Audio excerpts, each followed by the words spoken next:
I can't think of anything that's been done during the Bush administration that's been helpful to cities. There's a lot that the federal government does in terms of policy, in terms of financing, that impacts us and our cities every single day. And I hope that we see things go in an entirely different direction than during these disastrous Bush years, because Republicans and Democrats alike among mayors in this country have been very, very upset and concerned about the disregard for cities by this administration. I think it's been very symbolic, and a lot of mayors that I know have noted this, that when we go back to Washington, D.C. annually for the U.S. Conference of Mayors meetings, we used to go over to the Clinton White House, and President Clinton would speak to all of us. He'd meet all of us individually, then he would speak to us as a group, and he would know this material. I don't think he had any notes. He knew and cared very deeply about the issues facing cities nationwide.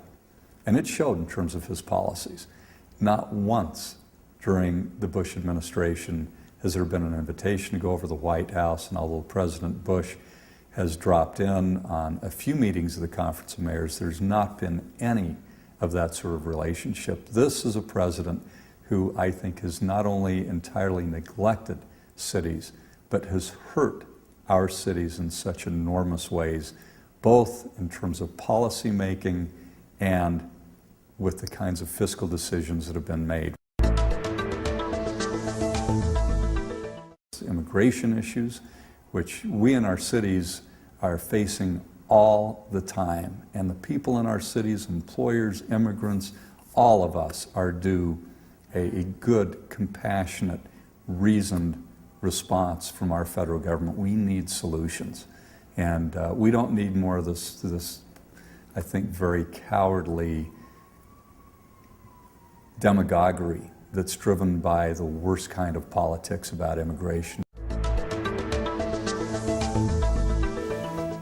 As a mayor, particularly, I've been very pleased to endorse Bill Richardson in his candidacy for President of the United States, because he understands the impacts we feel in cities, where 80% of Americans live, by what our federal government does. He knows what needs to be done on a federal level to make lives much better, to improve the quality of life, to make our cities safer, to make them healthier, both now and in the long term.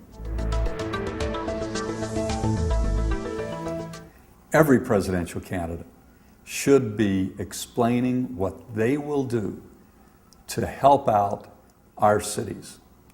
And on the federal level, so much of what happens, our air quality, our schools, our transportation projects, all of that depends on what our federal government does, how we deal with our immigrant population.